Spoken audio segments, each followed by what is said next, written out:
Sir నమస్తే sir. నమస్కారం అండి. సో ఇప్పుడు తమిళనాడుకి విజయ్ గారు సీఎం అయిన తర్వాత వేరే రాష్ట్రాల పైన గూడా సినీ ఇండస్ట్రీ వాళ్ళ దృష్టి పడుతుందన్నమాట.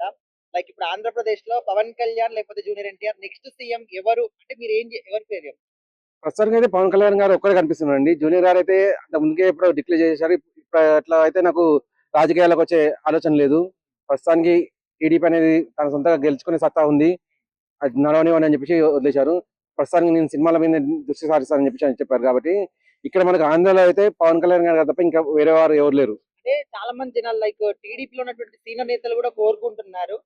వాళ్ళ తాతగారి వారసత్వం నిలబడాలి అని ఖచ్చితంగా రావాలి అని జెప్పేసి. ఖచ్చితంగా ఎవరైనా అని కోరుకుంటారండి. ఇప్పుడు జూనియర్ ఎన్టీఆర్ గారి చరిష్మా అనేది క్లియర్ తెలుసు. అటు 2 రాష్ట్రాలు తెలుసు. తెలంగాణకు తెలుసు, అటు ఆంధ్రాకు కూడా క్లియర్ తెలుసు. ఆయన కనుక పొరపాటున వచ్చేసి ప్రసంగం ఇచ్చినా, లేకపోతే ఎక్కడైనా ర్యాలీలు చేసినా జనం తండాలు పోగేస్తారు. ఇప్పుడు కూడా ఆయన ఒక సినిమా గురించి, ఆది సినిమా గురించి రికార్డు ఉంది, ప్రపంచంలో రికార్డు. ప్రత్యేకంగా ట్రైన్లు వేసి ఆ అభిమానులను తీసుకెళ్ళడం జరిగిందని చెప్పేసి అంతమంది అభిమానులు రావడం అనేది ప్రపంచంలో ఇదే మొదటిసారి. అది ఇంతవరకు కూడా బ్రేక్ కాలేదు, ఇక ముందు కూడా బ్రేక్ కాదు. అటువంటి చరిష్మా ఉన్న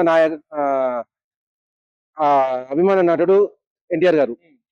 ఆయన పొరపాటున ఎలక్షన్స్ వస్తానని చెప్పి అంటే ఆయన గెలవడం అయితే ఖచ్చితం.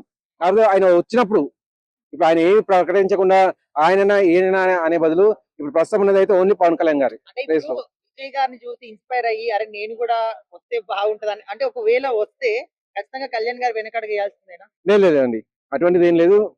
ఇప్పుడు అయితే జూనియర్ ఎన్టీఆర్ గారు ఎలక్షన్స్ టైప్ లోకి వచ్చే రకంగా అయితే కనిపించట్లేదు క్లియర్ గా. సో పవన్ కళ్యాణ్ గారు వెనకడుగు వేయాల్సిన అవసరం లేదు. ఏదున్నా అని జూనియర్ ఎన్టీఆర్ గారు కానివ్వండి, లేకపోతే పవన్ కళ్యాణ్ గారు కానీ ఆలోచన అనేది ఒకటే ధోరణి అన్నట్టు.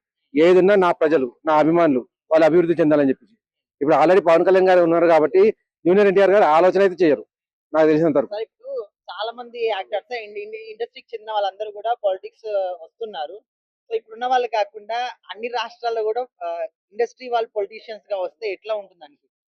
ఒకటండి, ఇప్పుడు ప్రజలకు సేవ చేయాలని చెప్పి రావడం వేరు, ప్రజలను దోచుకుందాం అని చెప్పి రావడం వేరు. సినిమాలలో ఉన్న వాళ్ళు కూడా చాలా మంది దోచుకోవడానికి అని చెప్పి వస్తున్నారు. ఇప్పుడు ప్రత్యేకంగా మనం చెప్పాలనుకుంటే ఆల్రెడీ పవన్ కళ్యాణ్ గారు ఒక రోల్ మోడల్ గా దేశం మొత్తాన్ని చూపించారు. సేవ అనేది ఎలా ఉండాలంటే నా జేబు నుంచి వేసుకునైనా సరే నా ప్రజలు నేను పైకి తీసుకోవాలని చెప్పేసి.